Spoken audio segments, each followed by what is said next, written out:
This is ABC15 Mornings. A community coming together to honor a fallen firefighter. Right now on ABC15 Mornings, we're hearing from the family of Brendan Boucher. Summer going to be here before you know it, and now is the time to plan your getaways. So later on, we're going to show you a few ways to save money on that next vacation. Plus, he's dedicated his life to uplifting Arizona, and now our community is returning the favor. We show you the awesome surprise for a coach here in the Valley. Somewhere on a beach, Suns fans are enjoying the good life. We're going to show you how you can get in on the Suns-themed beach party that's happening in downtown Phoenix. It is a vibe, and we are looking to start your Sunday off with a vibe here as we give you a live view of Camelback Mountain and the morning glow just settling in. Hope you're enjoying your weekend so far, and we're glad that you're making us a part of it. I'm Nohelani Graff. And I'm Mark Thompson, and I know for a fact people are enjoying their weekend because on the drive in this morning, it felt like midday, weekday traffic. Commute. So many people either had to be headed home from a night out. Right, somewhere. I guess they could have been starting early and maybe they're heading out of town or something, yes. But more likely just wrapping it up from the night before. Well, here's the thing. You don't want to sleep on the forecast today because it's going to be warm but not hot like yesterday. We're going to start to catch a break in our temperatures. So here's another view from our South Mountain camera so you can get that wider view. It is a little hazy out there this morning. That is because of our ozone pollution. It's always higher levels in the morning hours, but it will clear up today. We actually have moderate air quality conditions. 68 degrees right now in the Phoenix metro. 7-mile-an-hour winds blowing out of the northeast. Those winds will shift and come from the southwest later today, and they really will be picking up, so a heads up there. If you're going for a run this morning, great time to do it. You don't even need a long sleeve. Maybe you're getting out around Tempe Town Lake. We're going to be in the upper 60s by 7. By 10 this morning, we're in the 70s, and then it's going to take us until about 2 o'clock to even be in the upper 80s, so a much more gradual warm up today, but we will hit 90 once again. That is that forecast high. It's the winds that will be the biggest factor, getting even stronger here in the valley, closer to 20 miles an hour with gusts up to 30 miles an hour. And across northern and southeastern Arizona, we could see gusts up to 40 miles an hour. I will time it all out for you coming up in that full, most accurate forecast. And breaking right now, police are still on the scene of a rollover crash, and right now Glendale Avenue is closed near 67th. We are working to get more information, and we'll let you know as you're taking a live look at the scene here when we learn more. Also, we have a breaking traffic alert for you. We are tracking a crash and a closure on the I-10 near 7th Street in the eastbound directions. Now, here's what you don't want to do. See those cars in the middle of the screen? They're trying to flip over on the median, flip around because they don't want to sit in that traffic. That is not the way to do it right now. That's not going to help anybody. It's really dangerous. In the meantime, just know that if you are heading eastbound, that traffic is a parking lot right now because all lanes are closed because of that earlier crash all the way up to 16th Street. So you have to exit the freeway well before then and take surface streets if you can. You probably want to get off around 32nd if you can. Or if you're coming in from the East Valley near the Broadway curve, take the I-17 instead to get to downtown if that's where you're headed. We'll continue to track this crash for you and get you updates as they come into the newsroom. 3 people rushed to the hospital after a hit-and-run crash on the I-17 near 16th Street. This all unfolded in the past few hours. 2 of the victims, they're in critical condition this morning, while the third is expected to recover. The investigation is still going on right now, and they tell our crews on scene 2 suspects ran away from their cars. It's unclear if they have been captured or brought into custody as of right now. Another deadly trend continuing in the valley. A man and woman both killed yesterday after police say a sedan ran a red light in Apache Junction and hit their 3-wheel motorcycle. This happened around 6:30 last night near Ironwood Drive and Superstition Boulevard. AJPD says the driver of the sedan was also impaired. And a Mesa officer lucky to be alive today after a metal pole came smashing through his patrol car windshield.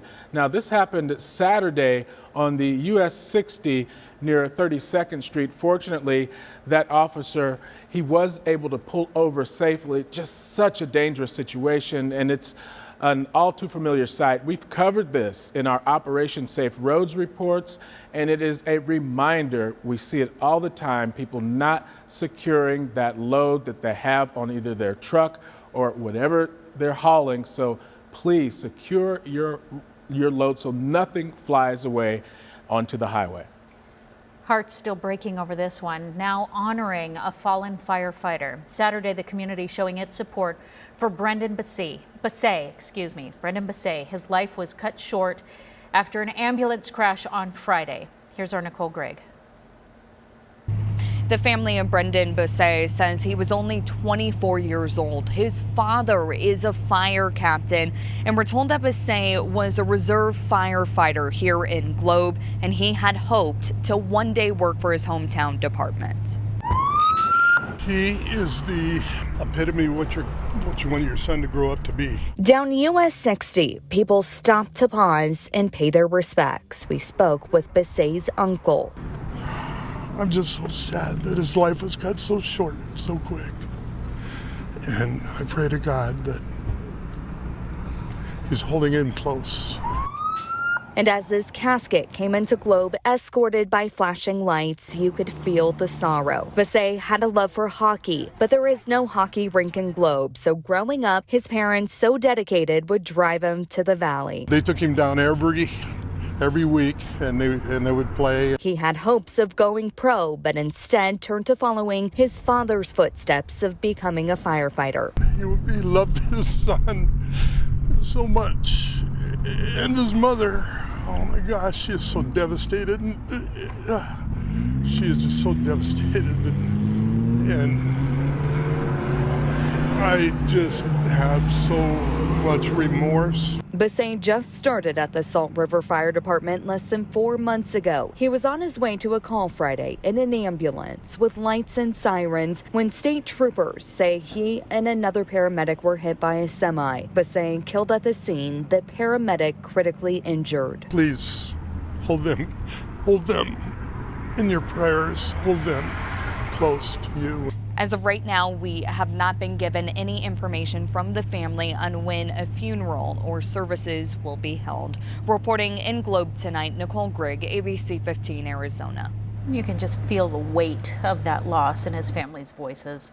Happening now, the Phoenix Fire Department is asking you for help to improve its community assistance program, and all you have to do is take a survey. That program provides crisis intervention, victim assistance, and behavioral health support. The survey is open through the end of this month, and you will find it on the city's website.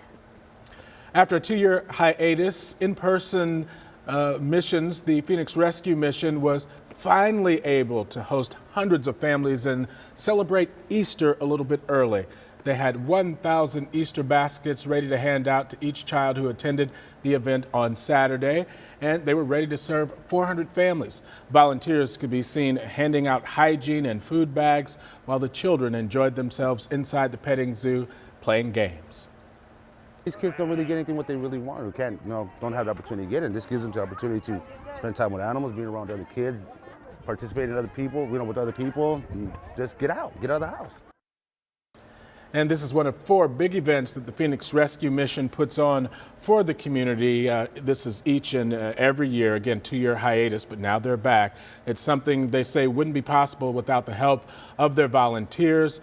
80 signed up to help for this year's event. Next year, they're hoping to make it even bigger and better and serve even more people in the community. And what a difference it makes for those families and those kids, so they get to just enjoy Easter and not have a care in the world, and their parents takes the weight off them too. Easter's always such a fun time. The Phoenix Suns are back in action for the last time this regular season. They're taking on the Sacramento Kings. Game is at home. Tip-off is at 6:30. And if you can't find a ticket, don't worry. You'll still be able to find a spot at Rally Beach. It's a Suns-themed beach party in downtown Phoenix, right across from Footprint Center, and it's open for today's game and throughout the playoffs. There'll be sand there, a giant screen to watch the game, food truck, drink stations out there. A DJ will be spinning some tunes.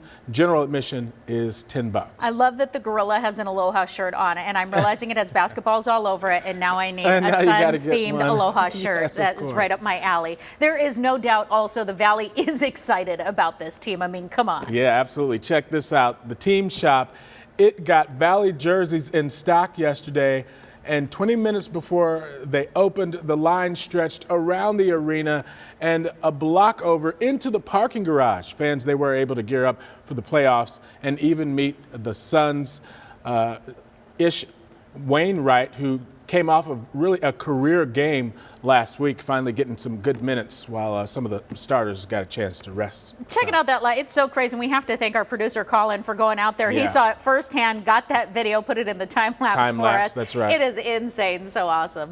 Now uplifting Arizona and staying on theme here, a basketball coach in the Valley just got a huge surprise from the Suns. Yeah, and Patrick Hayes, he was there to take it all in with him. Pinnacle basketball coach Charlie Wild getting caught off guard Thursday morning. They got me in here. I saw the gym kind of set up, but they were telling me they were doing some extra testing. The school's head coach adding to his list of accolades, receiving the Spirit of Cotton Award. The award is named after former Suns head coach Cotton Fitzsimmons and was presented by his widow, Joanne. My first glance at that banner gets me all choked up and I start getting teary-eyed. She says it means a lot to honor her husband's legacy and the impact coaches have on their players. Wild was nominated by current and former players who say their coach is a positive influence on and off the court. A coach has the ability, much more so in many cases than even parents, because while sometimes kids will turn off or tune out their parents, they tend to listen to their coach. I'd like to think that I'd have an impact on them. We try to do and say the right things for them. Part of the award includes a $10,000 grant for the school's athletic program. I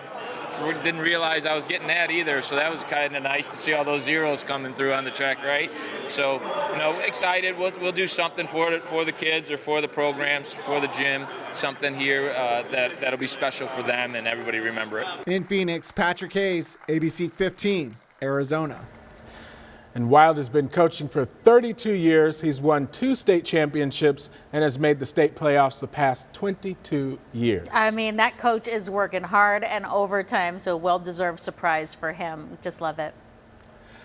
Well, coming up, if you are heading out of Sky Harbor Airport, security, it can really slow you down, but we're taking a look at some new programs that are gearing up to get you through security much quicker. Also later, don't let your summer vacay break the bank. With rising costs everywhere, we are going to share some tips on how you can still enjoy your time while saving some cash. And also, as we head to break here, we want to give you another update on a story we've been following all morning. Glendale Avenue now back open at 67th Avenue after an earlier rollover crash. Still working to get information on the people involved, but for your traffic, the road has reopened.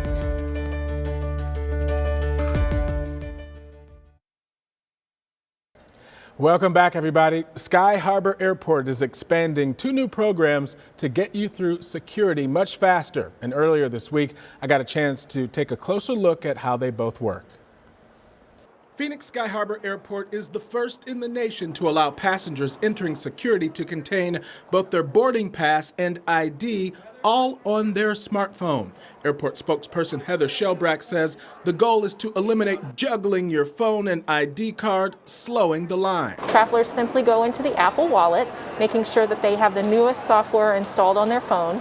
They click the Add button and they'll be able to add an Arizona-issued driver's license. Passenger Carol Liebman says she's all for it. I'm hoping that these kinds of digital improvements will help move things along quicker, at least I hope. The program, a collaboration between the airport, TSA, Apple, and the state. We're very excited to launch this new program at our airport, and we're also very excited that we're the first in the nation to offer this. At the same time, the airport is expanding its Phoenix Reserve program to Busy Terminal 4. Reserve allows passengers to book a time slot for security check-in up to 3 days before their scheduled flight. That'll give you the ability to enter the security checkpoint at a designated security lane at a specific time. Shelbrick says passengers who already have pre-check or clear should continue using those services, but as for reserve thus far. Well, what we're hearing from our customers here about Phoenix Reserve is that 81% of the people who have used this program are highly satisfied with it. Love it. Anything that gets me out of the airport I'm in for. To reserve your check-in time, simply go to skyharbor.com/phxreserve. Let's talk about that most accurate forecast, because no doubt you probably still have visitors coming into the Valley of the Sun, because this is still our great weather season. It has been hot this weekend for our liking, but we're going to tone it down just a little bit and get back on track for where we should be for spring, so we don't skip right over it and jump into summer. So the winds are going to get stronger today. You can also expect some rain and snow chances on the way and a big temperature drop. That's really what we're looking forward to after this warm start to the weekend here. So as we round it out, mild this morning. We've dropped a couple of degrees across the valley into the low 60s for the most part across the central portion of the valley and the southern portion of the valley this morning. And then we'll continue to rise, but much more slowly today. So it'll take us until 9 a.m. to make it into the 70s. We'll be in the 80s by 11 and then climbing, and we'll peak today in the low 90s, but it's going to happen right around 4 o'clock, and it'll be very limited before we trend back down into the 80s. By 7 o'clock, we're back down to 85 degrees. So if you haven't made your way out to the Maricopa County Fair yet, today might be the day to do it, because it'll be a little bit more mild. We will hit 90 in areas like Goodyear, Levine, Ahwatukee, and Mesa. We'll be within a degree of that in areas like Chandler. Maricopa will top out at 92. It'll be in the upper 80s from Scottsdale through Peoria, Surprise, and even up in Wickenburg today. Our average for this time of year is 84, so we're getting closer to that. Across the rest of the state, we're going to see highs in the 70s in Globe, 80s in Safford, and it's because the winds are going to be strong there, so that's going to keep the temperatures down just a little bit. But we'll hit 90 in Casa Grande out through Yuma, and we'll be in the 80s through the lower Colorado River Valley. 70s for the central portion of the state and north of the rim, staying cool today in the 60s. As for those winds, we're starting off early in Bullhead City, 25-mile-an-hour sustained winds already at this hour. Then as we get closer to 9 o'clock, Show Low starts to see the winds pick up closer to 20 miles an hour. As we move through the afternoon, southeastern Arizona really gets whipping with winds between 15 and 20 miles an hour. Here in the valley, our breezes get stronger the closer we get to 3 o'clock and then those early evening hours. And then it all dies down for a little bit in the overnight hours. As for those skies, Futurecast showing us clear skies for most of the state this afternoon. Around lunchtime, we'll see a few high thin clouds move in from the north, but we stay dry today. This is just the very beginning of that low pressure storm system that's working its way closer to our state. Pollen count is going to remain high. The winds not helping at all, so just keep that in mind if you are an allergy sufferer. The winds will continue through the start of the new work week as well. Tomorrow, though, we're in the 80s. On Tuesday, we're down into the 70s, and even once we rebound our temperatures by the end of the week, it's still just back into the low to mid 80s, which is where we should be for this time in April. But we are tracking that 20% chance of rain in the forecast on Tuesday, so I'll walk you through the timing of that, plus snow chances up north coming up just a little bit later. Time now is 6:20, and there is still time this morning for the largest fundraiser yet for Ukrainian refugees. It is underway right now as world leaders look for more solutions to stop the conflict. Also, it's no secret, a lot of us are spending more money than ever on just the basic necessities, and that's resulting in breaking out the credit cards in order to foot the bill for a lot of people. So we're going to have a financial expert joining us next to show us how to balance our debt and our savings during record inflation.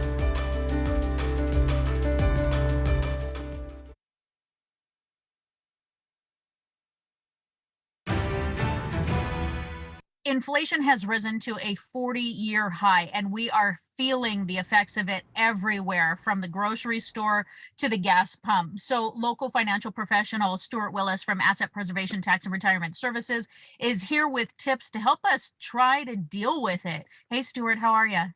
I am doing awesome. How are you doing today? I'm doing great. So first, let's just really break it down for people. What do we need to know about inflation? What's happening? Well, inflation is just something that's part of the natural cycle, and we need to, understand that we need to be prepared. The consumer price index just came out at over a 7.5%, increase in the cost of living from just a year ago. And that's the largest increase that we've seen since February of 1982. So it is real. Inflation's real. It's not just a talking point on the news. It is the real deal. Given that we've seen this happen before, can we take any lessons away from the 80s when it happened the last time? Think through this. Remember, last time we went through a massive gas price spike, people were really conscious about getting more, fuel efficiency and so forth. And obviously, I think that's a big thing to think about, when it comes time to inflation. But there's certain things you can't do anything about, like the cost of food, for example. We're seeing massive food inflation costs right now. Once again, the Ukraine issue, they are, the third largest importer of corn and the fourth largest exporter of wheat. So the food supplies are going to start, getting really expensive as well. But no, hey, what I would say one of the most important things to do is to really start thinking about your debt and making sure that you don't carry tons of it down the road. Yeah, that's one thing. I mean, we are already in it, but it is going to continue for a while. So with our debt, what kind of things can we do so that we can kind of prepare ourselves to handle this? Well, there's a couple of different methods you can use to get your debt paid down. I think number one, they call it the snowball method. And the snowball method is when you basically take the smallest account you have. For example, if you have 3 different credit cards, one that you owe $2,000, one that's $5,000, one that's $10,000. You start with the smallest one first, because obviously you want to start seeing that you're making traction here on getting these things paid down. And then you just start working your way up to the bigger credit cards so that you feel like you're making some progress. The other way is called the avalanche method, which is basically to tackle the accounts that have the highest interest rate first. And so if you've got some of those store cards that are now up to 24%, the usury rate, it may make sense to take that approach. I would just say, take an approach where you're going to feel like you're accomplishing something in your process. And especially considering interest rates probably will go up. If we have learned nothing from the pandemic, also, it is to have a plan B, and that pretty much means have an emergency fund. As we've started to see with COVID and some of these other issues here arise, it is really important to have 3 to 6 months of cash flow in your bank. And if you can't, turn your money off for 3 months and survive off of what's in your bank account, you really need to create that emergency fund. And part of what led to inflation was people suddenly having a little influx of cash and deciding, hey, let's buy some new things. So that speaks directly to that. Last one, revisit your goals. So make sure that obviously you're putting away for retirement. You want to make sure you're taking advantage of any sort of matching that you're getting at your employer. If there's a 401k, make sure you're putting that away. Make sure you do have that emergency fund, but also make sure that you look at the debt like we talked earlier about. Okay, and if people need that extra help, I know you guys have plenty of worksheets online to get started. Yeah, all you have to do is go to apsitaxes.com. We have tons of calculators, tons of resources. We'd be glad to help.